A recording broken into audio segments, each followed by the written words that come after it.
ओम श्री सद्गुरु साईनाथाय नमः। ओम साई राम, जय साई राम। आप सबका एक बार फिर से स्वागत है बाबा के चैनल बाबा के परिवार में, साईं तेरे नाम में। मैं साईं ज्योति आज फिर लेकर आई हूँ सवाल आपके जवाब साईं के। कभी कभी मन इतना परेशान होता है इंसान का, कभी कभी हम इतनी दुविधा में होते हैं, इतने सारे मन में उथल पुथल चल रहे होते हैं कि कोई उसका निवारण नहीं दिखता लाइफ में। कभी कभी इतना कंफ्यूजन होता है ज़िंदगी में, उसका कोई सॉल्यूशन नज़र नहीं आता। ऐसे में लगता है कि कोई आए और मुझे मार्गदर्शन करे, हमें पथ प्रदर्शन कराकर चला जाए।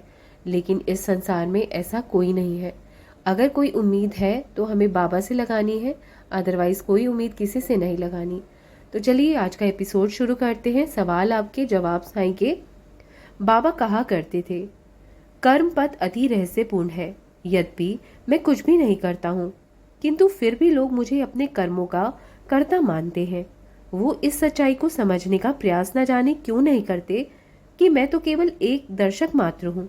वास्तव में सत्ताधारी और प्रेरणा देने वाले ईश्वर है, परमात्मा है। मैं ना तो ईश्वर हूँ और ना मालिक, बस केवल उनका एक आज्ञाकारी सेवक हूँ और हर पल हर क्षण उनका स्मरण, उनको याद करता रहता हूँ। जो भी कोई निर्भिमानी होकर उन पर पूर्ण विश्वास करेगा, भरोसा करेगा, तो उसके कष्ट स्वतः ही दूर हो जाएंगे और उसे एक न एक दिन मुक्ति अवश्य मिल जाएगी। यानी कि बाबा अपने आप को कभी भी ईश्वर नहीं मानते थे। बाबा नहीं कहा करते थे कि मैं ईश्वर हूँ। हमारे बाबा अपने आप को एक फकीर मानते थे, अपने आप को एक सेवक मानते थे। हमारे बाबा ने अपने आप को कभी भी भगवान का दर्जा नहीं दिया। फिर भी ना जाने कुछ लोग बाबा को भला बुरा ना जाने क्यों कहते हैं। लेकिन कोई कुछ भी कहे, साईं है सच्चे भगवान, साईं है हमारे ईश्वर, साईं है हमारे दाता, हमारे मालिक। जो बाबा को मानता है उसका जीवन सफल ही हो जाता है। वे भाग्यशाली लोग जिनके समस्त पाप नष्ट हो गए हों, वही बाबा की उपासना की ओर अग्रसर होते हैं।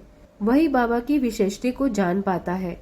जो भी अनन्य भाव से बाबा की शरण में आता है और बाबा का निरंतर स्मरण करता रहता है, उसको बाबा मुक्ति प्रदान कर देते हैं।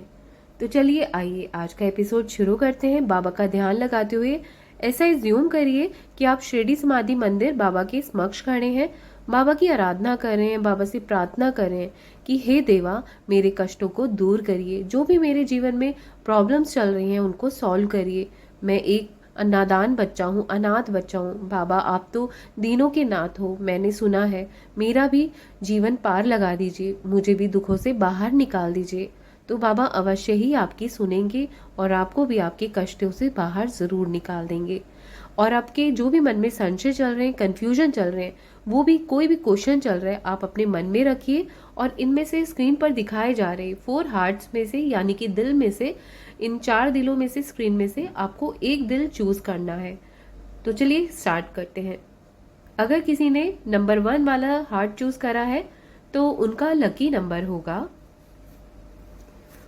उनका लकी नंबर है 6।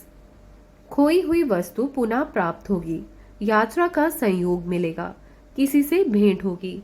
यहाँ पर आपको उत्तर मिला है कि आपकी बहुत पुरानी कोई वस्तु यानी कि चीज कोई गुम हो गई थी, वो शीघ्र ही मिल जाएगी।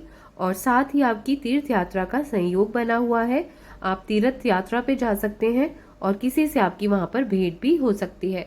तो जब तक आप तीर्थ पर नहीं जाते, ऐसी तीर्थ यात्रा को पहले से ही ढिंडोरा नहीं पीटना चाहिए। ये सीक्रेट रखिए तो आपकी यात्रा सफल जरूर हो जाएगी और जो चीज के लिए आप जाएंगे तीर्थ यात्रा के लिए, वो भी आपकी पूरी हो जाएगी। तो चलिए आगे बढ़ते हैं। अगर किसी ने पिंक वाला हार्ट चूज करा है, यानी कि सेकंड वाला हार्ट, तो उनका लकी नंबर होगा, उनका लकी नंबर है 4। दत्तात्रेय भगवान और शंकर भगवान की सेवा आपके हाथों संभव होगी, गुणों को मान प्राप्त होगा तथा अवगुणों पर पर्दा पड़ जाएगा। यहाँ पर आपको उत्तर मिला है कि यह हो सकता है कि आपके जो काम रुके हुए हैं वो आपकी दत्तात्रेय भगवान और भगवान भोलेनाथ की सेवा और उनकी अर्चना आराधना करने से आपके जो रुके हुए काम थे वो पूरे हो जाएंगे। आपको भगवान शिव और दत्तात्रेय भगवान की आराधना करनी चाहिए, पूजा करनी चाहिए। इससे आपके सारे काम बनते चले जाएंगे और साथ ही आपके गुणों को भी पहचाना जाएगा, यानी कि आपकी भी एक अलग पहचान होगी। आपके सारे अवगुण छिप जाएंगे, उन पर पर्दा डल जाएगा। लेकिन अपने अवगुणों को सुधारने का भी प्रयत्न करिए। भगवान दत्तात्रेय और शंकर जी आपके साथ हैं। तो चलिए आगे बढ़ते हैं। अगर किसी ने थर्ड वाला यानी कि ग्रीन वाला हार्ट चूज करा है तो उनका लकी नंबर होगा, उनका लकी नंबर है 1। सोचा गया कार्य पूर्ण होगा, दुखों का निवारण होगा, शुभ कार्य संपन्न होगा। यहाँ पर आपको उत्तर मिला है कि जो भी आपके मन में कोई कार्य जो नहीं हो रहे थे, वो रुके हुए कार्य थे, वो अब पूरे हो जाएंगे और सारे दुखों का निवारण भी मिलता चला जाएगा। आपका कुल मिलाकर समय जो है बहुत ही शुभ चल रहा है। शुभ कार्य संपन्न होना संभव है। आपके जीवन में खुशियां आने वाली है। तो चलिए लास्ट वाला हार्ट अगर किसी ने चूज करा है तो उनका लकी नंबर होगा, उनका लकी नंबर है 11। श्री साईनाथ के शरणागत होने से शीघ्र ही कार्य संपन्न होकर आनंदित हो जाओगे। नौकरी या परीक्षा में सफलता भी मिलेगी। यहाँ पर आपको उत्तर मिला है कि भगवान श्री साईनाथ के शरणागत हो जाओ। जो काम आपके नहीं बन रहे थे उसके सोच विचार में मत पड़ो, इतनी टेंशन मत लो, बाबा को सरेंडर कर दो। जब जीवन में अंधकार ही अंधकार नजर आ रहा हो तो बाबा को सरेंडर करना ही बहुत अच्छा होता है, बहुत ही सुखद होता है। वो अपने आप ही आपके जीवन में रास्ता ढूंढकर तुम्हें बताते हैं। तो बाबा के शरणागत होने से शीघ्र ही आपके कार्य सारे संपन्न होते चले जाएंगे और जीवन आपका आनंद से भर जाएगा। साथ ही जो भी नौकरी नहीं मिल रही थी या परीक्षाएं चल रही थी जीवन में, उसमें भी सफल उत्तीर्ण होते चले जाओगे। सिर्फ बाबा के चरणों में अपने आप को सरेंडर करके देखो, बाबा अपने आप ही आपको आगे तक लेकर जाएंगे। आपकी परीक्षाओं में आपको सफल जरूर कर देंगे बाबा। कभी भी घबराइए मत, कभी भी हौसला मत टूटने दीजिए, क्योंकि बाबा आप सबके साथ हैं। तो चलिए, आई होप कि आपको अपने प्रश्नों के उत्तर मिल गए होंगे। इसी आशा के साथ मिलते हैं नेक्स्ट एपिसोड में। तब तक साईं राम जपते रहिए, बाबा के बताए हुए रास्ते पर चलिए, किसी का दिल मत दुखाइए। हो सके तो बेजुबान पशु पक्षी की मदद जरूर करिए और अपने हर जन्मदिन पे एक वृक्ष जरूर लगाइए। एक प्रकृति की ओर अपना पहला कदम जरूर बढ़ाइए, क्योंकि बाबा भी कहा करते थे, मैं कण कण में वास करता हूँ। बाबा का भी पशु पक्षियों से और वनस्पतियों से बहुत लगाव था। अगर आपको बाबा के दिल में उतरना है तो आपको इन सब से लगाव जरूर करना होगा। प्रकृति के कण कण से आपको प्रेम जरूर करना होगा, तभी आपको बाबा का प्रेम भी मिल पाएगा।